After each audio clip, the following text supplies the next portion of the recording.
Usualmente cuando hablamos de buscar la verdad, hay esta expectativa de absoluta precisión. O sea, pensemos en la medicina. Alguien va, se rompe un brazo, la radiografía muestra esa línea blanca, dentada, y el médico simplemente señala y dice, ahí está, roto. Todo en blanco y negro. Claro, es un enfoque súper reconfortante.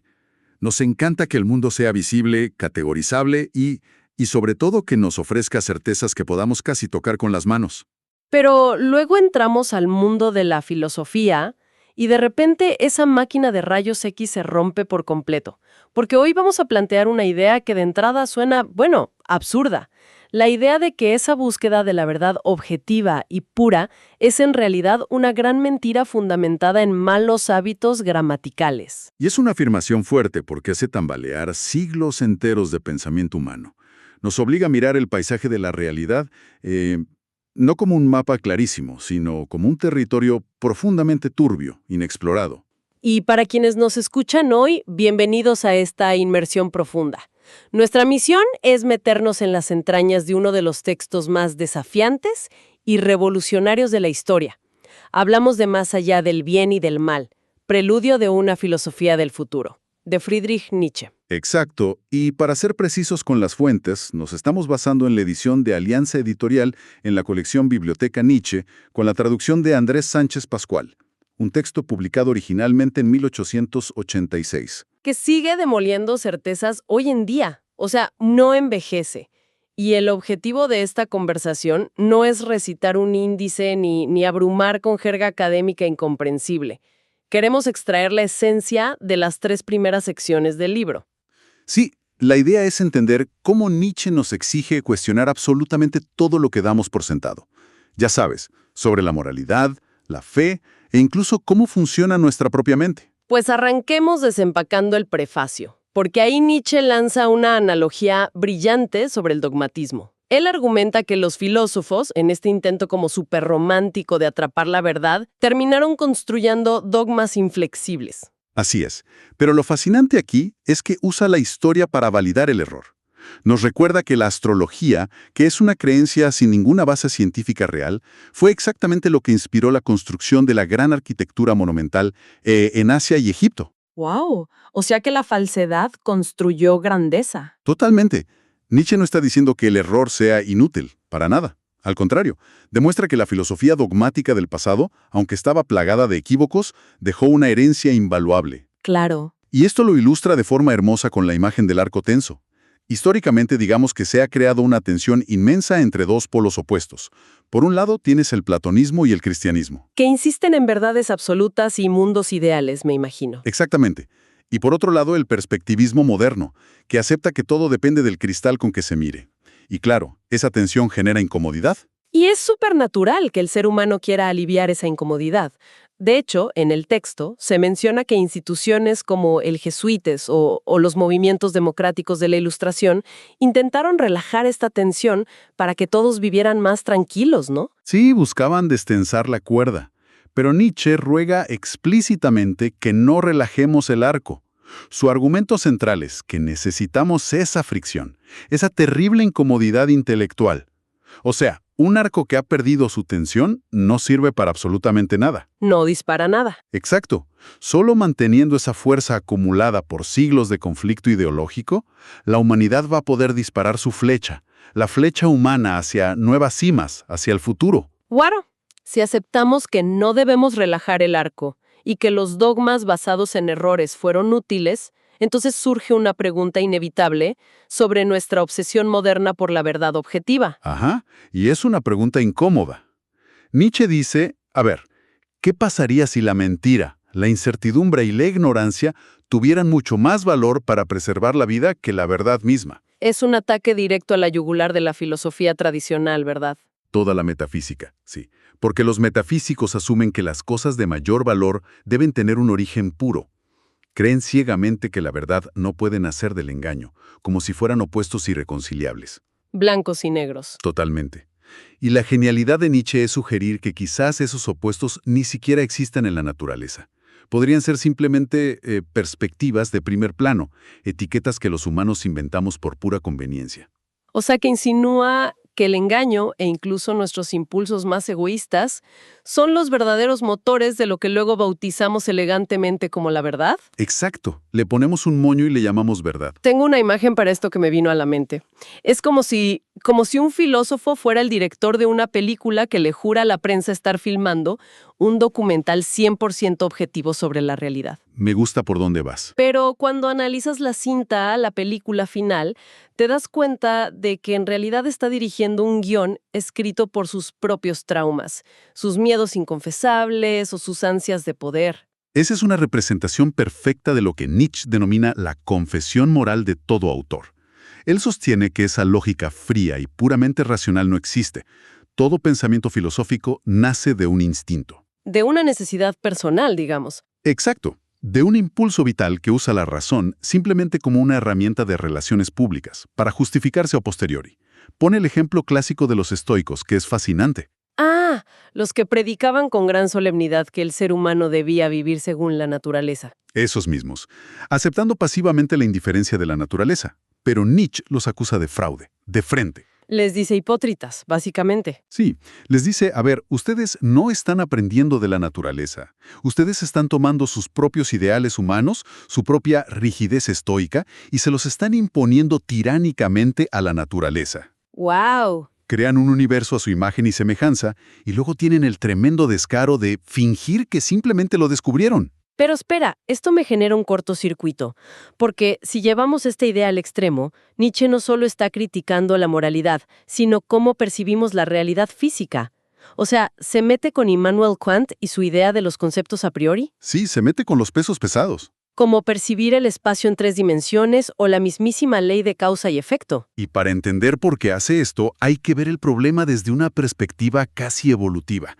Kant afirmaba que nacemos con ciertas reglas inscritas en la mente, independientes de la experiencia, y sentía un orgullo inmenso por haber descubierto esta supuesta verdad universal. Y Nietzsche se ríe de ese orgullo. Se burla por completo. Pensemos en los primeros humanos. Si un arbusto se mueve de repente, el homínido que asume inmediatamente una relación de causa y efecto, o sea, dice, arbusto se mueve igual a depredador oculto. Ese homínido corre y sobrevive. Claro, actúa rápido por la ficción de la causa y efecto. Exacto.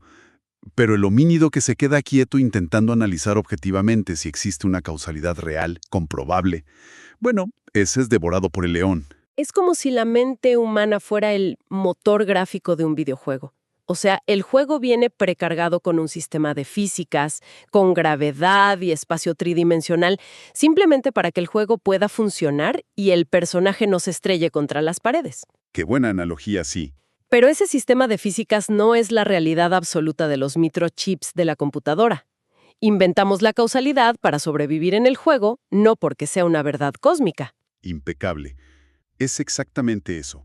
Y Nietzsche va un paso más allá para burlarse de las explicaciones circulares de Kant, usando el famoso chiste de Molière sobre la amapola. Ah, sí, cuando le preguntan a un médico por qué la amapola hace dormir a la gente. Y el médico responde con toda la solemnidad del mundo, pues porque tiene una virtud dormitiva. O sea, no explica nada. Nada.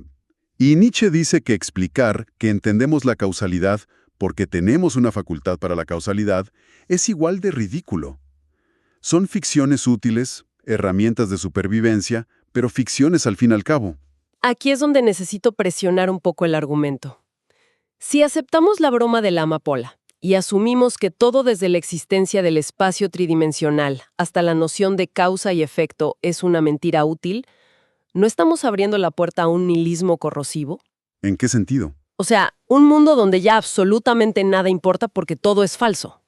Claro, el riesgo del nihilismo. Pero la genialidad del texto es cómo esquiva esa trampa. Para Nietzsche, decir que nada importa o que todo da igual es un síntoma de agotamiento vital. Es la reacción de una mente débil que prefiere el vacío antes que lidiar con el caos y la incertidumbre. Entonces, ¿qué hace una mente fuerte? Una psicología fuerte no se derrumba ante esto. Abraza la incertidumbre con jovialidad. Entiende que emociones históricamente etiquetadas como malvadas, el odio, la envidia, la avaricia, la sed de dominio, son en realidad afectos fundamentales. ¿Para qué? Para que la vida crezca. Si queremos que la vida se expanda, esas tensiones son indispensables. El mundo no pierde su valor al quitarle la verdad objetiva. Al revés, adquiere un nivel de complejidad fascinante. Y esa complejidad destruye por completo nuestra idea del libre albedrío, porque solemos contar la historia de que somos agentes racionales tomando decisiones limpias. No, yo decido esto, punto. Sí, la ilusión del control total. Pero la lectura que hace aquí Nietzsche del libre albedrío es como describir un parlamento interno en pleno caos. Es una desconstrucción implacable. Cuando creemos que estamos tomando una decisión racional, lo que ocurre dentro es una guerra de instintos. Hay un impulso de acercarse, otro de alejarse, sensaciones musculares, juicios morales contradictorios que chocan entre sí. Como voces peleando. Exacto. Y de repente un instinto más fuerte se impone y da la orden. Y luego, nuestra conciencia simplifica todo ese zoológico de impulsos y afirma con una arrogancia tremenda: yo decidí esto. Es un engaño puramente gramatical. Así como decimos llueve, asumiendo falsamente que hay un sujeto en el cielo haciendo la acción de llover. Decimos yo pienso, asumiendo que hay un yo sólido y unitario fabricando el pensamiento. Cuando la realidad podría ser simplemente que un pensamiento viene a nosotros cuando él quiere, y no cuando nosotros queremos. ¡Wow! ¡Qué fuerte!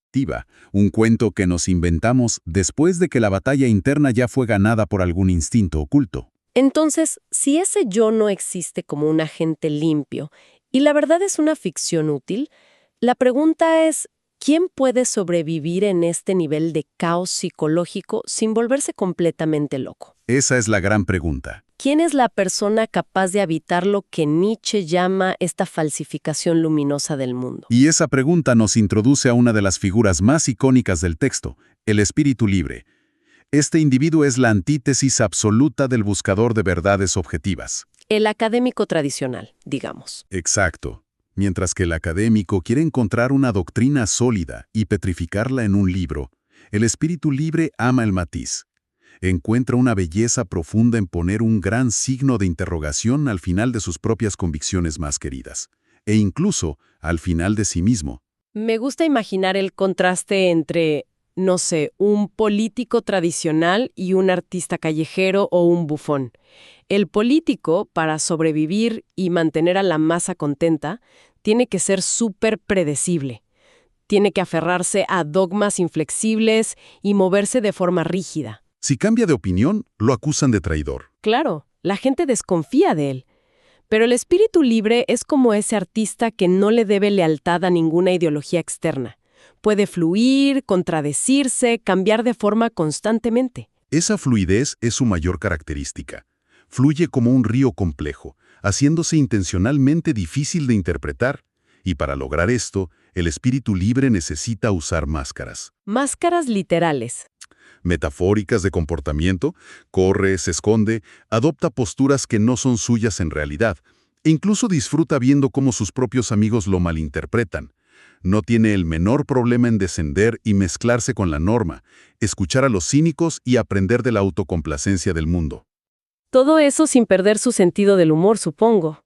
Jamás pierde esa jovialidad. Ahora que mencionas esto de cómo interactúa con el mundo, en la sección segunda también hay una evolución fascinante en la forma en que los humanos medimos el valor de las acciones. Sí, la cronología moral. Nietzsche dice que hubo una fase premoral durante milenios donde el valor de una acción se juzgaba solo por sus consecuencias o su éxito. Si funcionaba, era bueno. Exacto.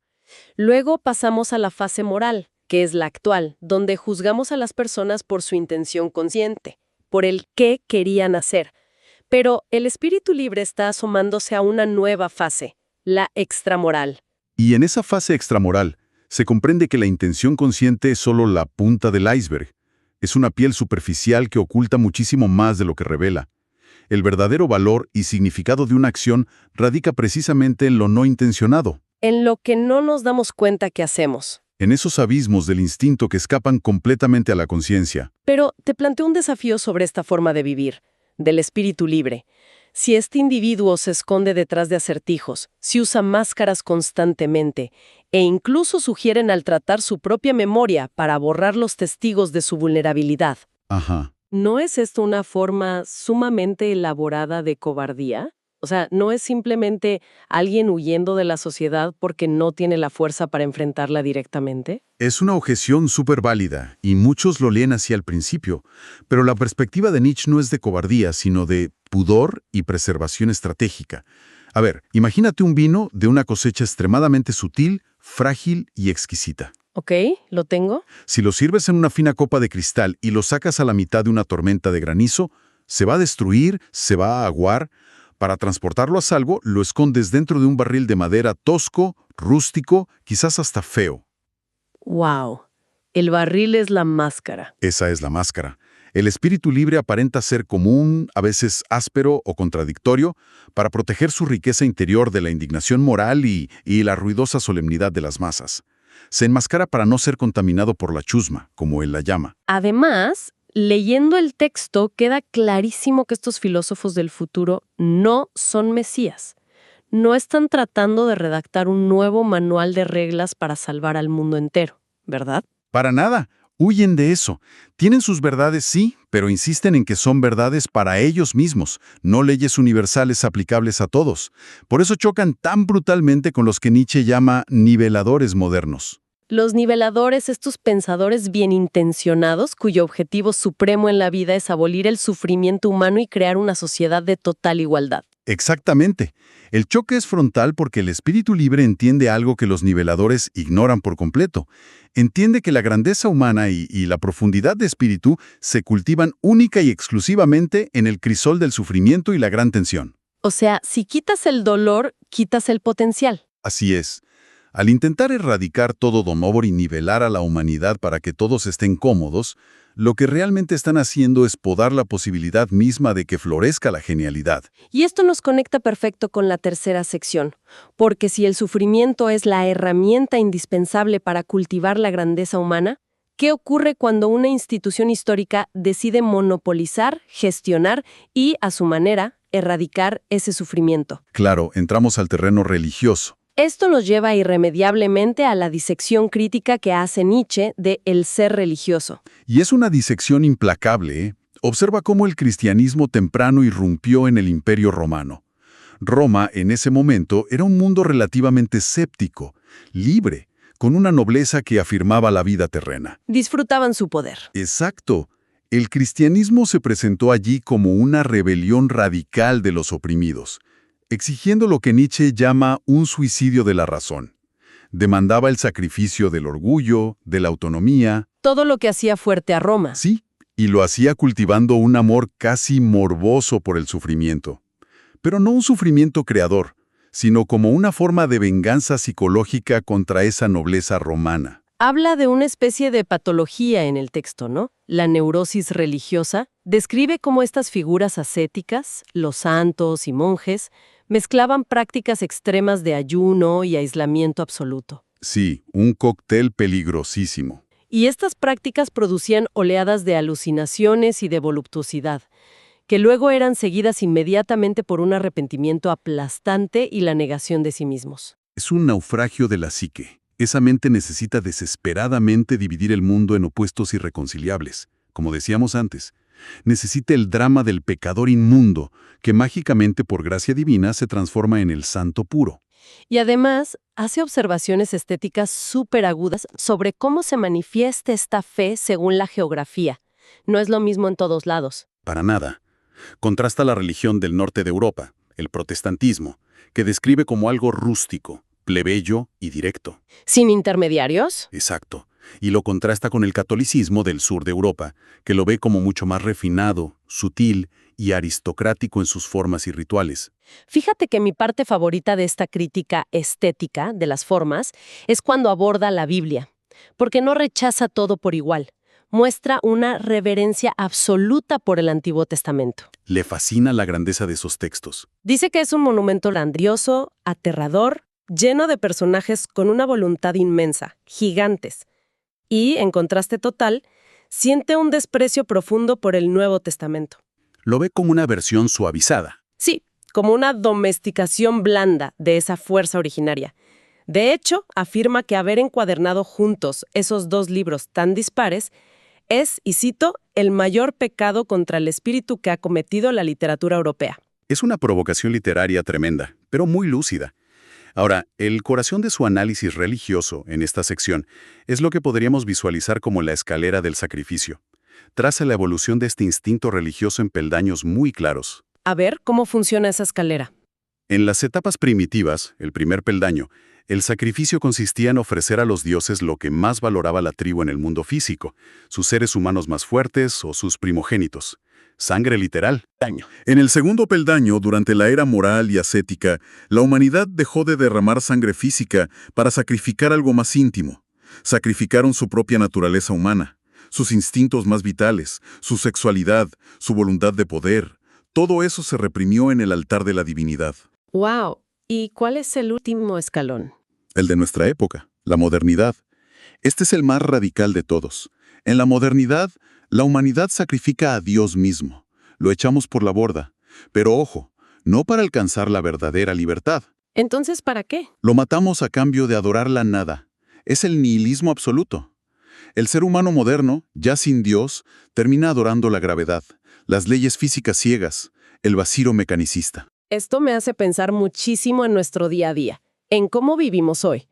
Porque Nietzsche menciona que el impulso religioso y la contemplación profunda requerían ocio, un instinto casi aristocrático de tener tiempo libre para pensar. El lujo del ocio, sí. Entonces, cuando hoy en día nos sentimos súper abrumados por la culpa si nos tomamos un descanso, o cuando sacrificamos nuestra salud mental por el prestigio de estar siempre productivos, Nietzsche vería esta cultura del trabajo extremo como una versión moderna de flagelarse en un monasterio.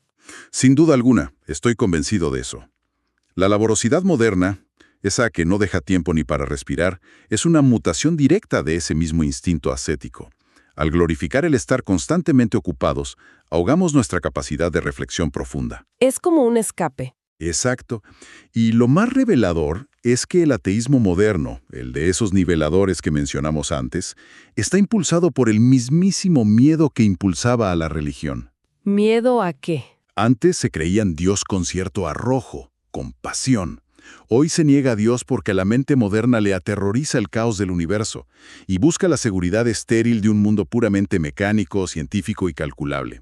Ese ateísmo moderno es, en el fondo, un instinto religioso pero cobarde. O sea, huyen del riesgo buscando seguridad en la manada, en lo predecible. Exactamente. Y es por eso que Nietzsche advierte algo crucial. Dice que la religión puede ser una herramienta súper útil para que un líder fuerte, un filósofo del futuro, organice a la sociedad y eleve al ser humano. Pero Cuando la religión se vuelve soberana, cuando es el fin último en sí misma, su instinto básico es proteger y multiplicar a los fracasados a toda costa.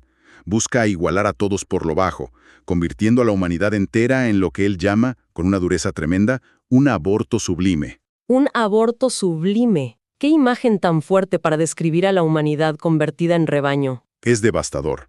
Pero para contrarrestar este pesimismo gris, esta mediocridad masificada, Nietzsche no ofrece la salida que proponían budistas o filósofos como Schopenhauer. Que decían, bueno, apaga tus deseos, renuncia a todo para dejar de sufrir. Exacto, él no quiere apagar nada. Su propuesta es la afirmación más extrema y casi aterradora de la vida que te puedas imaginar. Ah, ¿estamos hablando del famoso eterno retorno? Precisamente, el ideal del ser humano del futuro, de ese espíritu libre elevado, no es alguien que escape del mundo o que busque el nirvana. Es alguien con tanta vitalidad, tan rebosante de fuerza, que desee con cada fibra de su ser la repetición eterna de su propia existencia. O sea, que cada dolor desgarrador, cada momento de alegría, cada error cometido y cada máscara que usamos, todo se repita exactamente igual por toda la eternidad. Sí, y celebrar todo ese paquete inmenso y caótico como algo absolutamente necesario, hermoso y perfecto tal como es. ¡Wow! Es una forma espectacular de cerrar esta exploración, de verdad. Así que vamos a recapitular este viaje para quienes nos escuchan. Empezamos rompiendo la ilusión de la verdad objetiva, descubriendo que en la causalidad y el libre albedrío no son realidades cósmicas, sino mentiras súper útiles que inventamos para no ser devorados por el caos. Y necesarias para sobrevivir, claro. Luego conocimos al espíritu libre, ese individuo fluido que rechaza los dogmas inflexibles de la manada. que danza usando máscaras para protegerse y que entiende que el sufrimiento no es un error del sistema, sino la fragua misma de la grandeza humana. La tensión del arco que no debe aflojarse. Exacto. Y finalmente, vimos cómo la religión e incluso nuestra moderna obsesión por la productividad y el ateísmo puramente científico son muy a menudo escudos inventados por el miedo para evitar el riesgo de vivir plenamente y enfrentar el caos. Y el reto que queda planteado para quienes buscan aprender constantemente no es menor, ¿eh? Nietzsche nos pide abandonar la comodidad de esas verdades simplificadas, de los blancos y negros. Soltar las certezas. Nos invita a mantener la tensión del arco, a sostener ideas contradictorias en la cabeza sin colapsar por la neurosis, y usar esa inmensa fricción intelectual para lanzar nuestras propias flechas hacia horizontes que, bueno, aún ni siquiera podemos imaginar. Volvemos entonces a la máquina de rayos X rota del principio. El panorama es turbio, es caótico y a veces da miedo. Pero la propuesta es que solo en esas aguas profundas y peligrosas podemos aprender a nadar de verdad. Totalmente de acuerdo. Así que los dejamos con una idea final para que siga resonando en sus mentes mucho después de esta conversación. Si la forma de vencer el pesimismo de esta época es abrazar el eterno retorno, si tuvieran que revivir el día de hoy, con todas sus frustraciones, sus alegrías fugaces y sus rutinas exactamente igual, 1.000.000 de veces por toda la eternidad, ¡Qué locura pensarlo así! ¿cambiarían algo de las ficciones que han decidido creer hoy? Piénsenlo.